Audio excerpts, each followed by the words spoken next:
Depois da morte de Salomão, em 931 a.C., o reino se dividiu. Formaram-se dois novos reinos, o reino de Israel, ao norte, e o reino de Judá, ao sul. Jerusalém passou a ser capital do reino do sul, Judá. Essa divisão política provocou também uma divisão religiosa. O rei do reino do norte, com medo que os fiéis fossem a Jerusalém para o culto e começassem a ter essa vinculação também política com o reino do sul, terminou estabelecendo templos nas cidades de Dan e Betel, onde construiu bezerros de ouro para serem adorados como se fossem deuses. E determinou que o povo do norte deixasse então de frequentar o templo de Jerusalém e passasse a prestar culto a esses deuses estabelecidos em cidades do reino do norte, do reino de Israel. Isso está relatado no capítulo 12 do primeiro livro dos Reis, e é disso que Tobit fala no versículo 5º do capítulo 1 do livro de Tobias, quando ele diz que os seus compatriotas, vamos lembrar que Tobit é da tribo de Neftali, que é do norte, ele diz que os seus compatriotas passam a prestar culto a esses falsos deuses no santuário de Dan. E ele diz que ele não, ele permaneceu fiel. No versículo 6º ele diz: eu ia a Jerusalém, e ele fala que muitas vezes era o único que ia, nos dias festivos, levava as primícias, os dízimos, ou seja, ele continua fiel a Deus, continua prestando culto no templo de Jerusalém, seguindo as regras religiosas do seu povo, que ele fala foram estabelecidas para sempre.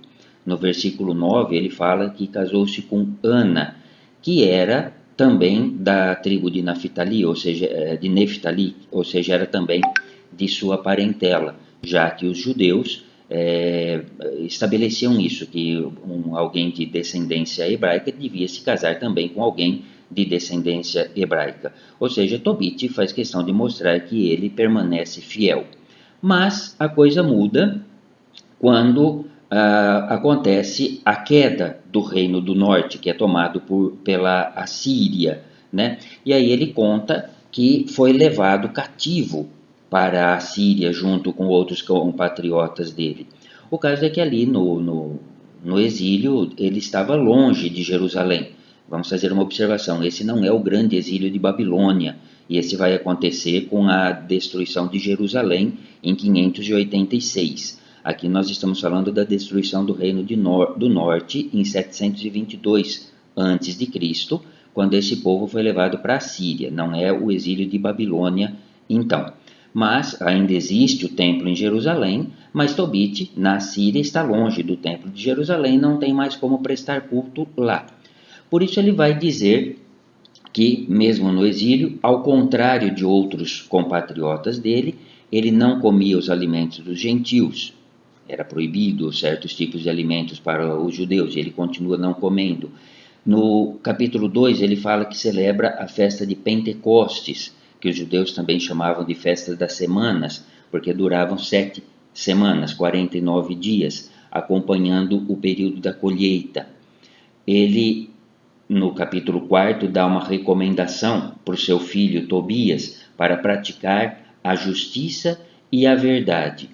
Olha que interessante, Tobit está longe do templo, ele não tem mais como ir prestar culto lá, mas na terra estrangeira ele continua vivendo os valores da sua fé. Ele não se desvia dos valores da fé pelo fato de não poder ir ao templo.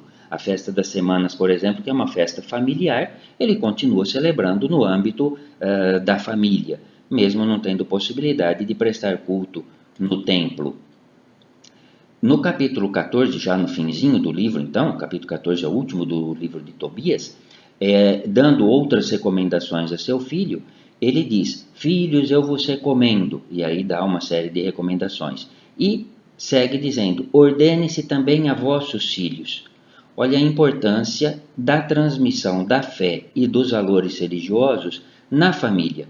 Mesmo não tendo templo, não tendo culto organizado, não tendo os ministros religiosos para orientar, a família mantém viva a fé e a família transmite os valores, as práticas religiosas naquilo que é possível longe do templo.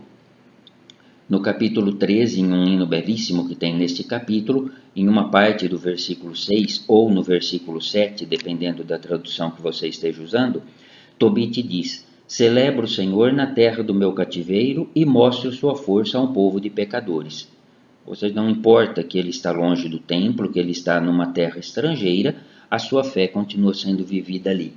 Essas referências do livro de Tobias têm uma importância muito grande para pensarmos como viver a fé cristã em momentos em que não seja possível a frequência à igreja, a prática dos ritos religiosos junto com os irmãos de fé. Isso pode acontecer em várias circunstâncias, ou pessoais, como por exemplo quando uma pessoa está doente e não pode ir à igreja, ou em situações coletivas, como em regiões em que não tem sacerdotes para celebração, né? Enfim, o que o livro de Tobias nos ajuda a pensar para essas circunstâncias, para essas situações em que não nos é possível estar no templo, estar com as práticas normais da nossa fé?